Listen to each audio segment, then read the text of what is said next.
forma, lo que quiero que tomen en cuenta es, primero, chicos, que este tipo de pacientes no puede tener cáncer. Una persona con cáncer no puede hacerse tratamiento. Una persona que está en estado de gestación o de lactancia no puede hacerse este tratamiento.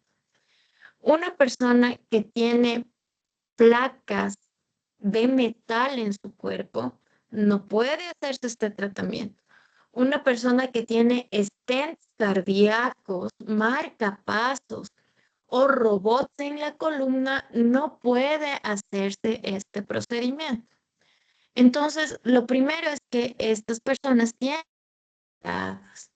cuando nosotros estamos hablando de la estimulación magnética transcranial, es necesario recordar que el paciente no debe tener cáncer. ¿Ok? Cuando hacemos esto, luego de que hemos verificado que es un paciente apto para la estimulación magnética transcranial, le vamos a hacer firmar el consentimiento informado que nos permite a nosotros realizar este tipo de tratamiento. Cuando hacemos este proceso, lo primero que vamos a tomar en cuenta es que al segundo paso, lo que vamos a hacer es una evaluación neuropsicológica clínica que nos va a permitir conocer la historia clínica del paciente. Esta historia clínica del paciente va a estar muy ligada a conocer cómo está su memoria, su atención, su concentración, las neurofunciones ejecutivas.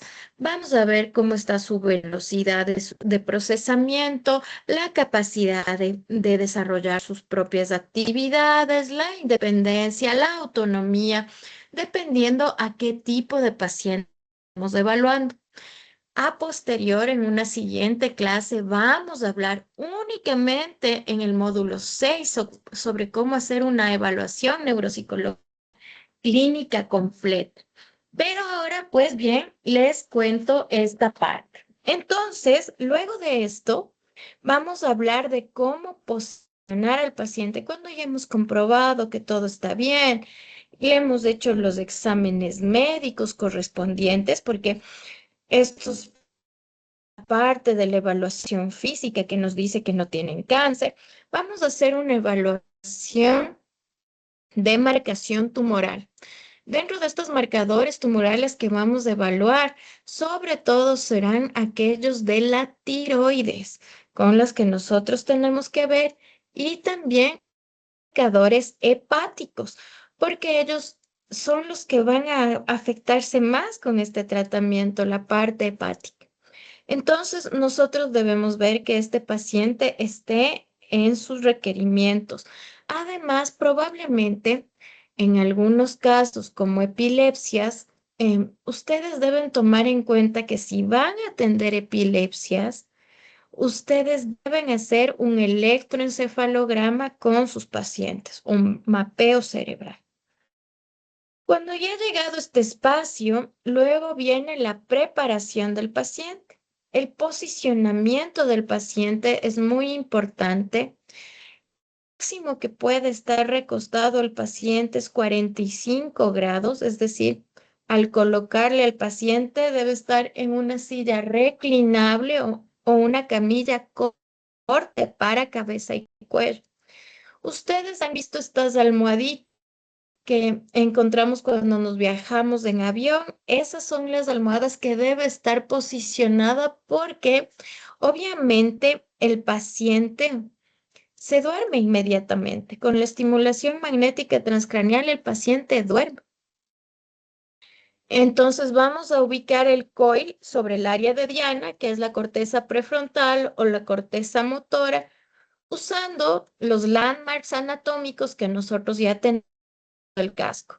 El casco ya tiene su landmark anatómico y vamos a medirle en la cabecita lo que nos corresponde. Luego de esto vamos a usar de forma obligatoria la protección auditiva, porque el daño más grave que puede presentar un paciente que utiliza estimulación magnética transcranial es ese. ese mismo, el que usted se está imaginando, el sonidito, el tac, tac, tac, tac, tac, tac, tac, tac, esto es lo que va a dañar la parte auditiva, por eso se le pone tapones auditivos o auriculares al paciente debido al sonido del clic magnético. Dentro de este espacio posterior al análisis de la información, es importante evaluar al paciente para ver si es candidato del EMT.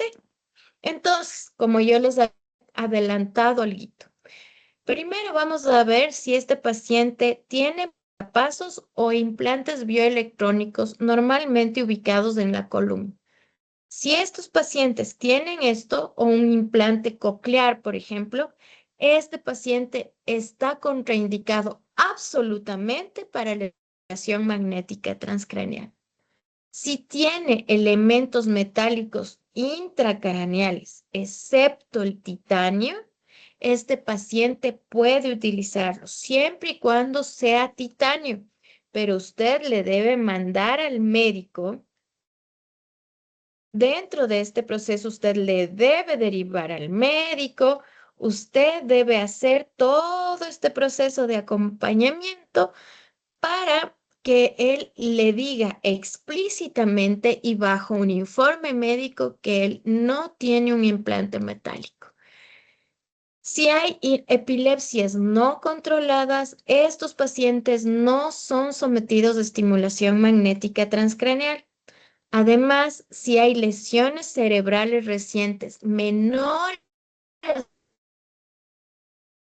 a estimulación magnética transcraneal, porque podríamos generar otra hemorragia. Lo correcto es que después de 6 meses de un accidente cerebrovascular, una hemorragia intracraneal, una hemorragia cerebral, recién después de 6 meses podemos hacer este tipo de procedimientos. También debemos recordar aquellas personas que tienen espirales o clips para aneurismas o stents cardíacos o estimuladores implantados o estimuladores cerebrales profundos o del nervio vago implantados. Estas personas no pueden utilizar la estimulación magnética transcraneal, al igual que aquellos que tienen dispositivos eléctricos implantados como marcapasos, bombas de fusión, implantes cocleares, no pueden hacerlo. Del mismo modo, hay personas que tienen electrodos para controlar la actividad cerebral por hidrocefalia, por ejemplo, los implantes cocleares para la audición y los implantes magnéticos que alejan las esquirlas de las balas tampoco pueden ser utilizados con EMT. Aquellas personas que tienen además fragmentos de bala. Eso sí es una cosa seria y usted no puede utilizarlos. Además, aquellas personas que tienen otros dispositivos de metal implantados en el cuerpo. Yo les decía, tengan mucho cuidado, Vero, Rodi, con los pacientes más modernos. Los pacientes más modernos dicen que usan piercings de titanio, pero lo cierto es que no todos los pacientes utilizan piercings de titanio. Hay muchos que tienen piercings de metal con baño de titanio. Por lo tanto, es muy importante que su paciente se saque los piercings, aunque esté puesto en el clítoris, en el glande del pene, en las tetillas, en los senos, en el ombligo, en las cejas, en las orejas. Todo metal debe ser sacado antes de poder ingresar a la estimulación. Y ya les había dicho que hay contraindicaciones relativas que debemos tomar en cuenta. Por ejemplo, el embarazo, cuando hay que evaluar un riesgo-beneficio, siempre se dice que posterior a los 6 meses de embarazo podría ser tomado en cuenta, por ejemplo, para las personas con trastorno bipolar, trastorno depresivo mayor, que necesitan una atención urgente. También, por ejemplo, si dentro de los antecedentes te dicen sea la familia materna o paterna con antecedentes fuertes de epilepsia familiar o el uso de medicamentos que reducen el umbral convulsivo que el paciente desconoce por qué se usa con el dicho tratamiento. Muchas personas llegan sin decirte lo que tienen porque dicen, ¿para qué le voy a decir si usted va a decir lo mismo, doctor? Y se callan su diagnóstico que ya han tenido en cuenta, ¿no?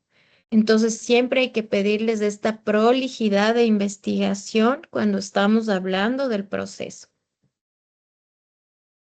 Siempre cuando usted haga la estimulación magnética transcraneal, debe usar guantes médicos metálicos y debe utilizar lentes o gafas de protección si es necesario.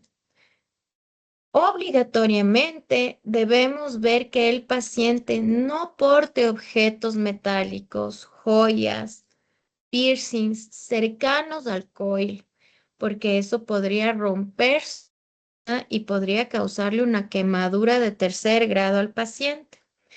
Y siempre hay que tener un kit de emergencia, incluyendo medicación anticonvulsivante. Por ejemplo, en el caso de mi centro, nosotros no damos atención a pacientes epilépticos. No todos los centros tienen esto. Hay varios neuropediatras que toman la decisión de brindar esta atención, por ejemplo, a los pacientes con epilepsia, porque tiene un gran índice de mejora. Sin embargo, para dar la atención a estos pacientes, usted debe estar consciente que el paciente puede convulsionar y que necesita un equipo médico y un profesional médico que se haga cargo del caso. Ahora vamos a hablar de la preparación del equipo. Primero vamos a hacer una verificación inicial del equipo y del ambiente. Si usted está en la costa ecuatoriana, este equipo puede funcionar en una temperatura máxima de 20 a 25 grados de humedad y una humedad máxima del 70%. Es por eso que en consultorios de la costa y el oriente ecuatoriano es obligatorio contar con un equipo acondicionado. Asegurar que su equipo Levanc esté en una superficie estable, alejado de fuentes de interferencia electromagnética, como equipos electrónicos, cables de alta tensión. Recuerde que el equipo debe estar obligatoriamente conectado a una toma de tierra y a un regulador de voltaje. En nuestro país es obligatorio tener un regulador de voltaje. Y recordar que siempre usted debe verificar que el cable de alimentación esté intacto y correctamente enchufado. Cuando nosotros abrimos nuestra máquina Levan, vamos a encender el equipo. El equipo tiene algo que se llama autotest, es decir, que si algo está mal, le va a salir una pantalla roja a decir error y usted tiene esa pantalla. Si se prende, no pasa nada, pues lo hemos logrado. Hay que revisar la calibración de los coils o de las bobinas según la especificación de los fabricantes. Es decir, nosotros debemos prenderla, verificarla y con eso estamos al otro lado. Vamos a elegir el coil de acuerdo al protocolo. Nosotros los coils los elegimos dentro de la máquina, es decir, protocolo 1, 2, 3, 4, 5, 6, 7, 8, 9, 10 o 11. Inspeccionamos que no haya daños físicos ni precalentamiento y configuramos los parámetros de estimulación. frecuencia, intensidad, duración del pulso según el protocolo clínico o de investigación que nosotros tenemos. Entonces, por ejemplo, para parálisis cerebral, nosotros vamos a hacer siempre una intensidad magnética débil con un tratamiento de 30 minutos, con una intensidad que puede ir de 0 a 1 y un modo de vibración que puede ir de 1 a 3. Por el otro lado, vamos a hacer Tauret. En Tauret va a ser débil la intensidad magnética, el tiempo de tratamiento máximo 25 minutos en el protocolo estándar, con una intensidad de vibración de 1 a 5 y un modo de vibración de 0. Así será en atrofia cerebral, depresión, epilepsia. Con los niños con autismo, rehabilitación infarto cerebral, arteriosclerosis cerebral, rehabilitación del infarto cerebral lacunar, rehabilitación posoperativa de una lesión cerebral traumática, síndrome de fatiga cerebral o hiponesis, vamos a utilizar una intensidad magnética fuerte de 20 a 30 minutos, que sí va a aumentar los grados de intensidad de 1 a 2 y el modo de vibración de 3 a 5.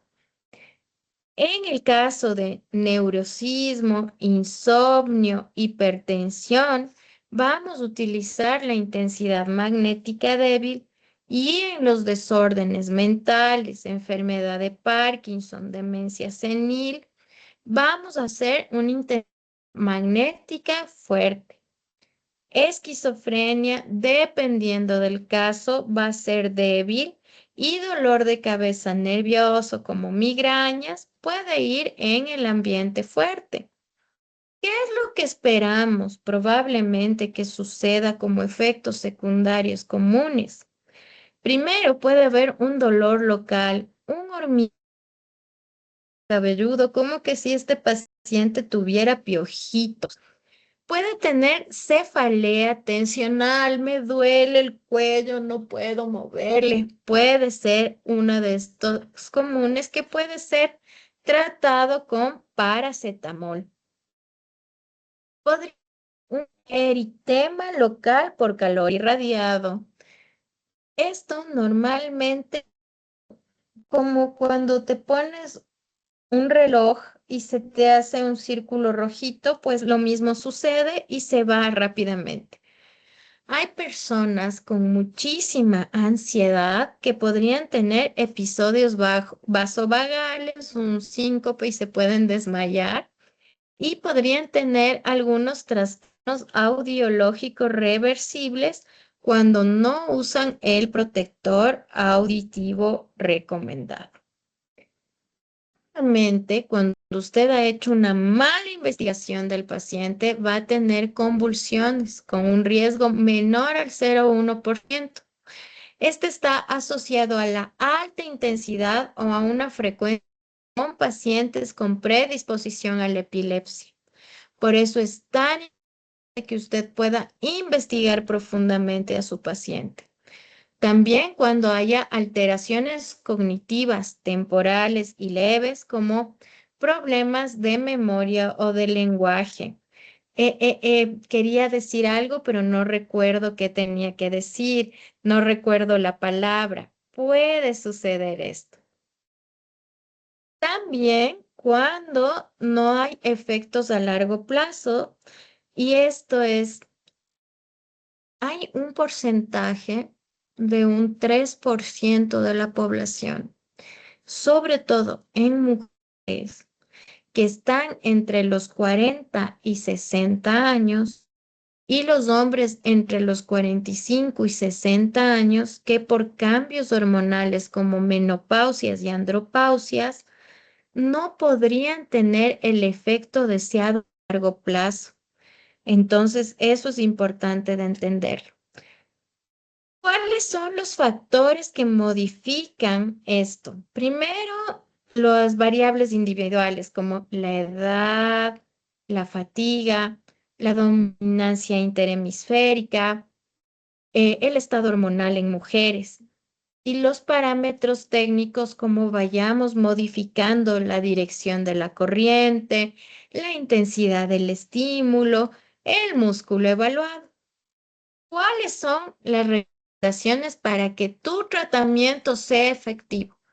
Primero está el estimular al 90% el umbral motor. Es decir, la primera cosa que tú debes hacer es ponerle el casco ya, medirle en la cabecita, todo, y hacerle una ráfaga en acción alta al 90% con el modo de vibración y la intensidad 3 3 y alta de 10 segundos. Si a los 10 segundos esta persona está bien, puedes continuar con el tratamiento. Es mejor utilizar, obviamente, las bobinas focales para mayor precisión y limitar los de 10 segundos, que eso ya está protocolizado en nuestra máquina, y permitir la recuperación de 20 a 40 segundos entre series, que también ya está protocolizado. Entonces, miren chicos, cuando nosotros hablamos de la estimulación magnética transcraneal, nos damos cuenta que es muy importante que ustedes tomen esta medida de seguridad. Y la medida está orientada a cómo nosotros debemos reconocer las contraindicaciones absolutas con el paciente.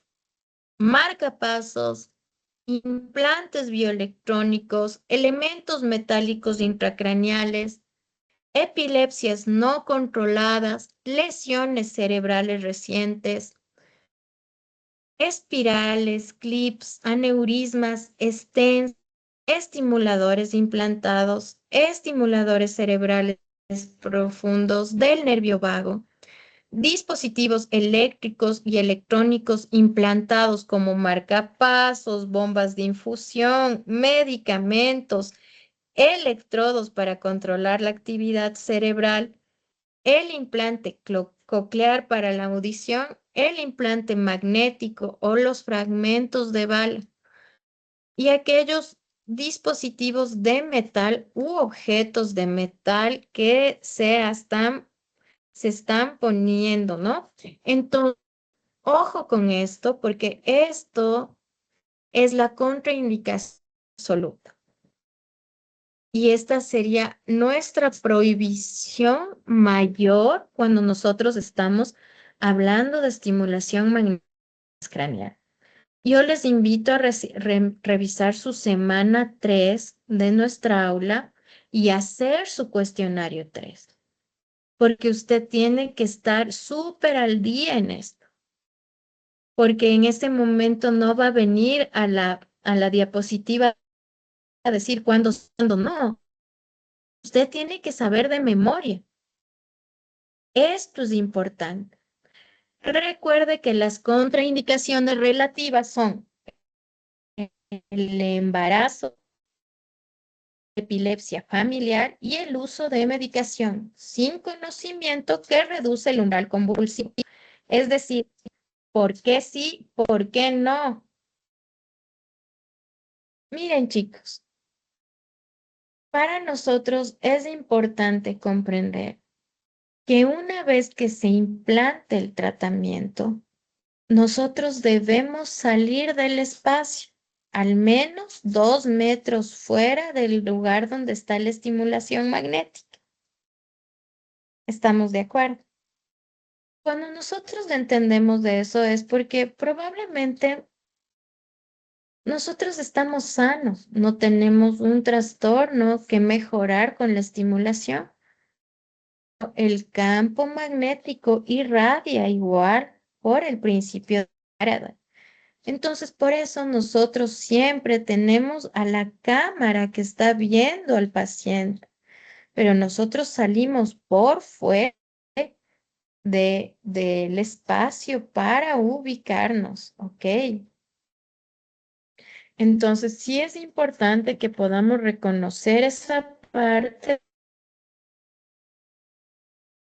la preparación del equipo. Berito, Ronnie, Mónica, todos los que están en zona costera o en zona cálida, de siempre prender el aire acondicionado y manejarlo a 20 y 25 grados para que su máquina no se dañe.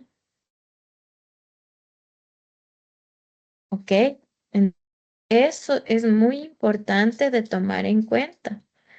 Nuestro equipo marca el error inmediatamente. ¿Qué pasa cuando hay un error en nuestra máquina? Usted debe coger, empacar la máquina y mandarla a nuestras oficinas. Nosotros tenemos que enviar el equipo a Estados Unidos y en 15 días nosotros le reposicionaremos un equipo nuevo o le refaccionarán sus partes porque usted tiene una garantía de 2 años con el equipo. ¿Sí? Si esto llegase a suceder, usted debe enviarlo inmediatamente, máximo 5 días después, máximo 5 días después. ¿Sí? Listo. Ahora vamos a hacer dudas y preguntas. ¿Alguien quiere hacerme una pregunta, Berito, quizás?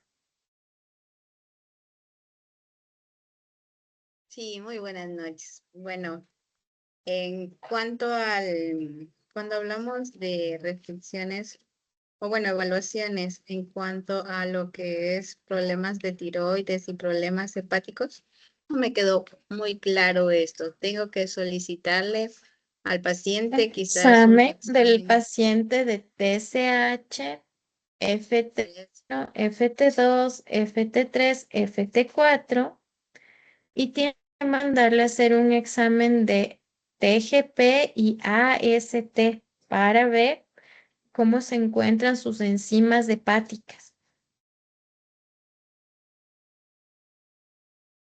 F4, TGP y ACT. Con Ujú. esto, los indicadores, es decir, si hay una persona con alteraciones en la tiroides, no puedo realizar el procedimiento hasta que esté Mira, estable. cuando hay una persona con, con problemas tiroideos, primero se le deriva al endocrinólogo, quien nos va a dar la posibilidad o no de hacerle la estimulación. Porque recuerda que muchos factores depresivos o ansiógenos pueden estar sustentados en un problema fisiológico de la tiroides que no se va a curar con estimulación magnética transcraneal. Así es. Así es. Entonces, derivamos a endocrinología. Ujú. Eso. De allí no. No creo que tenga más preguntas. Listo, chicos. Entonces, ¿qué tenemos que hacer ahora? Tenemos que entrar a nuestra página de Poliestudios, leer los artículos de investigación de protocolos y seguridad, hacer nuestro cuestionario, llenar nuestro foro y nos vemos en nuestra siguiente semana.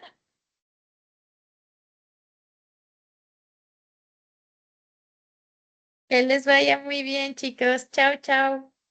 Chao, Chao. doctora, bendiciones. Gracias.